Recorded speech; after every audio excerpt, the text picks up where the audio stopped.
Hello बच्चों, क्या हाल चाल। तो आज मैं आपके लेके आया हूँ क्लास 9 सीबीएसई एनसीईआरटी मैथ्स का 10th चैप्टर सर्किल का सेकेंड लेक्चर। और इसमें हम लोग पढ़ेंगे ऑल थ्योरम्स जो भी रिलेट करते हैं सर्किल से, उन सब के अबाउट हम लोग डिटेल से स्टडी करेंगे। तो स्टूडेंट्स, फर्स्ट ऑफ ऑल, जैसा कि आप लोग देख रहे हो, हमने कुछ फिगर्स ड्रा कर रखे हैं और जो हमारा फर्स्ट थ्योरम स्टेट करता है उसके according, if chords of a circle are two chords of are more than two chords of congruent circles are equal, then they subtend equal angles at the center. This means अगर card equal हैं और वो same circle के हैं तो centre पे जो angle subtend होंगे वो भी इक्वल होंगे। जैसा कि आप देख रहे हो यहाँ पे कार्ड ए बी और this card is C D.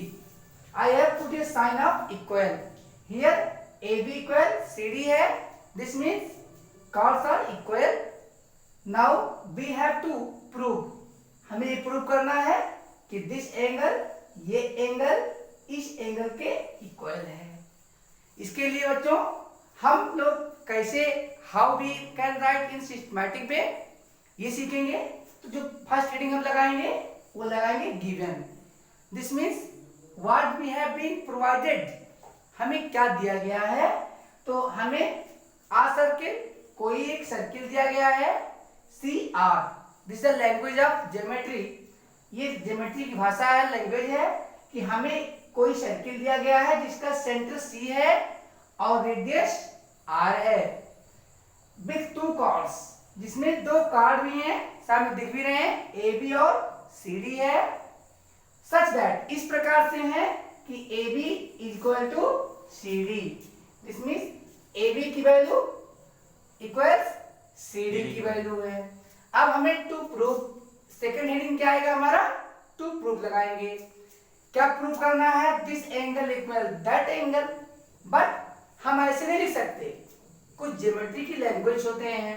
हमको लिखना होगा angle A O B equals angle C O D, that's right. अब स्टूडेंट्स वी हैव डिसाइड, हमें ये डिसाइड करना है कि अगर हमें क्या दिया था, ओनली सर्किल दिया था और उसका सेंटर दिया था, लेकिन ये सेंटर से जो कार्ड के एंड पॉइंट्स थे A B C and D, ये ज्वाइन नहीं थे, तो इन्हें ज्वाइन किया गया, इन्हें हम ज्वाइन कर लेते हैं। तो अपनी बात को प्रूव करने के लिए बच्चों हमने फर्स्ट कंस्ट्रक्शन कर लिया। कंस्ट्रक्शन मीन्स इन हिंदी रचना किया, जो भी हमने रचा बनाया, क्या बनाया है, ज्वाइन मीन्स मिला दिया है। किसको मिला दिया है, ओ को, किससे, ए से भी मिलाया, ये मिला दिया, डॉट डॉट लाइन दिख रही है, और फिर बी से मिलाया, ये ओ टू बी दिख रही है, फिर ओ से C and then O to D. This is the construction, this is the construction.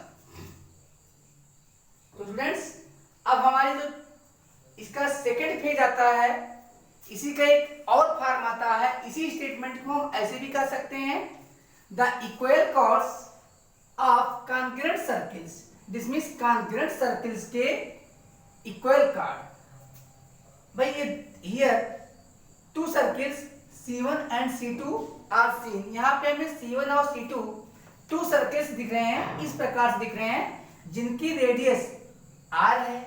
This means two circles are congruent if their radii are same. तो दो सर्किल बच्चों हमेशा कॉन्ग्रुएंट होंगे, कब, अगर उनके रेडियाई इक्वल हों। दिस मीन्स यहाँ पे this R equal this R and this R equal this R, understand, ये इक्वल है। तो बच्चों हम लोग क्या ले लेते हैं, टू सर्किल्स। अब हमें क्या दिया गया है, टू सर्किल्स, नेम लिखेंगे, two circles C1, this means O R, O R, C1 means circle first, and circle second. कैसा दिया गया है सर्किल सेकेंड बच्चों? सेंटर क्या है इसका? O dash and R।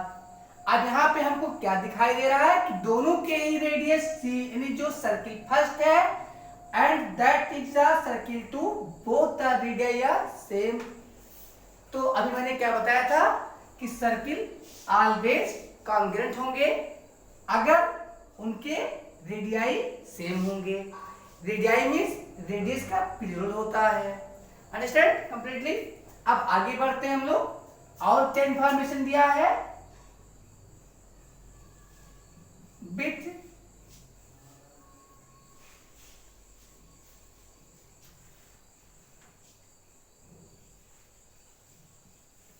Equal chords, with equal chords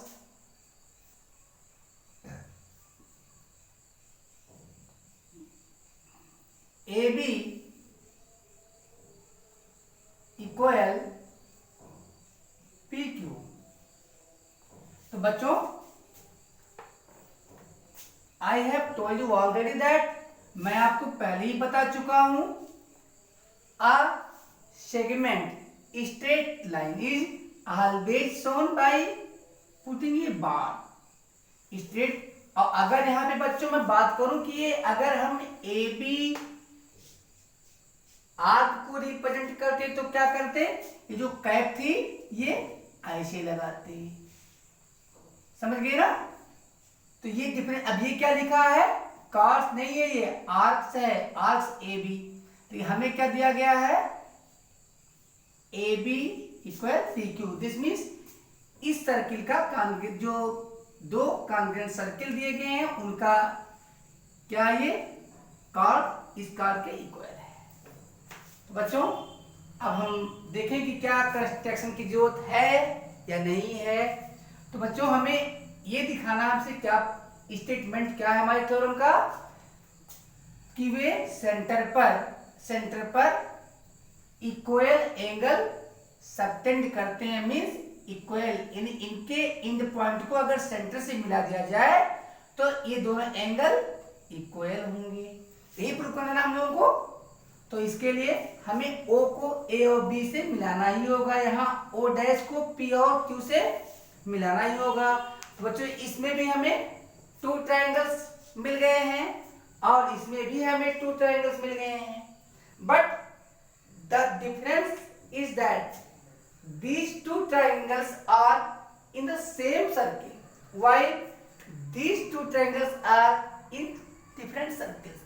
But if circles are congruent, अगर ये सर्किल्स हमारे C1 C2 congruent है तो हमें नीड किसकी होगी? साइड। तो भाई जैसे यहाँ पे देखते हैं कि OA, OB, OC, OD equal है, वो हमें यहाँ भी मिल जा रहा है। क्या मिल जा रहा है कि OA, OB, OP और OQ सब इक्वल हैं।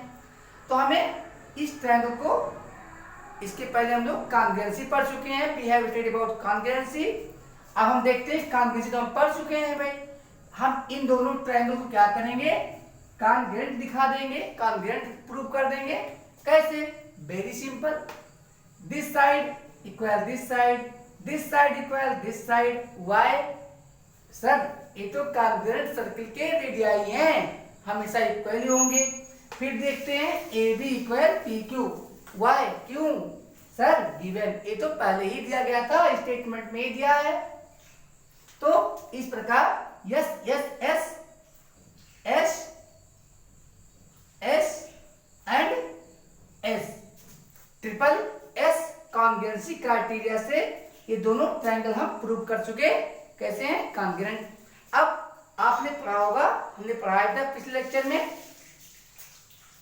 कॉन्ग्रुएंट फिगर्स के कोरेस्पॉन्डिंग पार्ट्स भी इक्वल होते हैं। तो अब देंगे सो दैट एक angle A O B equal angle P O P O dash Q by C P C T, hence proved. यही सेम थिंग हम इसमें भी कर लेंगे बच्चों। तो समझ में आ गया अच्छे से थ्योरम नंबर 10.1 और इसमें हमने 10.1 1.0 लिया है बच्चों, और इसमें हमने लिया है 10.1 लिया है।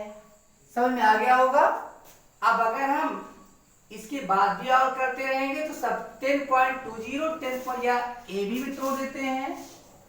थ्योरम तुम्हारा ये, इसके हम दो फॉर्म आपको दिखा सकते हैं। ये फॉर्म ये